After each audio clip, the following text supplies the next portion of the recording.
गर्भ गीता में भगवान श्री कृष्ण ने अर्जुन को जन्म मरण से जुड़ी बातें विस्तार पूर्वक बताई हैं। श्री कृष्ण कहते हैं कि जो भी मनुष्य अपने जीवन काल में गर्भ गीता का पाठ करता है वो जन्म मरण के चक्र से मुक्त हो जाता है, अर्थात उसे इस मृत्यु लोक पर कभी जन्म नहीं लेना पड़ता।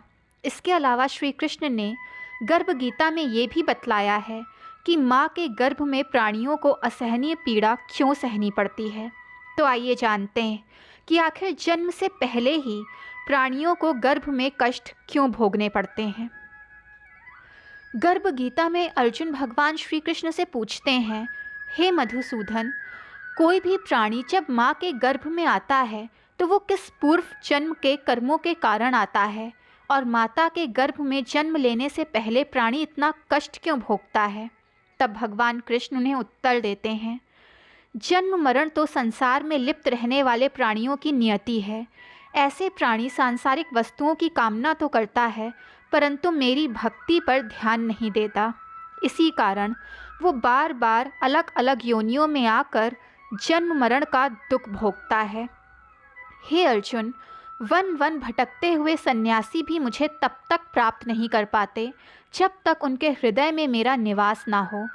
जटा धारण करने अथवा भस्म लगा लेने मात्र से कोई भी प्राणी मेरी कृपा का पात्र नहीं बन जाता।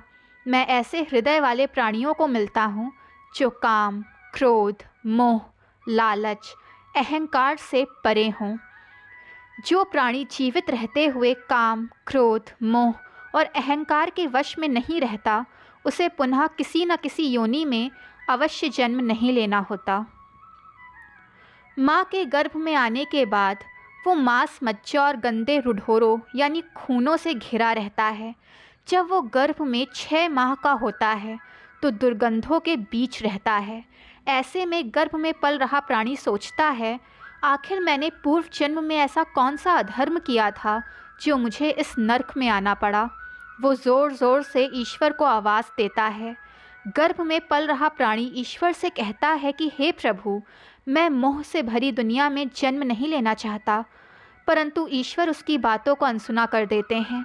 हे अर्जुन, माँ के गर्भ में प्राणियों को मृत्यु लोक से भी ज़्यादा कष्ट भोगना पड़ता है, परंतु कौन सा प्राणी इतना कष्ट भोगेगा, वो उसके पूर्व में किए गए कर्मों पर निर्भर करता है। उसके बाद गर्भ में पल रहा प्राणी अपने पूर्व जन्म के कर्मों के बारे में सोचता है। उसे याद आता है कि कैसे उसने अपने पूर्व जन्म में अपने माता पिता को कष्ट पहुंचाया, कैसे उसने स्वार्थ के लिए जीव हत्या की, उसने भौतिक सुखों की पूर्ति के लिए लोगों को धोखा दिया, उनसे रिश्वत ली, धन कमाने के लिए उसने कितना झूठ बोला। फिर जैसे जैसे उसके जन्म की तारीख नज़दीक आती है वैसे वैसे वो अपने पूर्व जन्मों की बातों को भूलने लगता है और जन्म लेने के बाद उसे कुछ भी याद नहीं रहता। दोस्तों, वीडियो पसंद आए तो चैनल को लाइक, सब्सक्राइब एंड शेयर करें ताकि चैनल की नोटिफिकेशंस आपको मिलती रहें।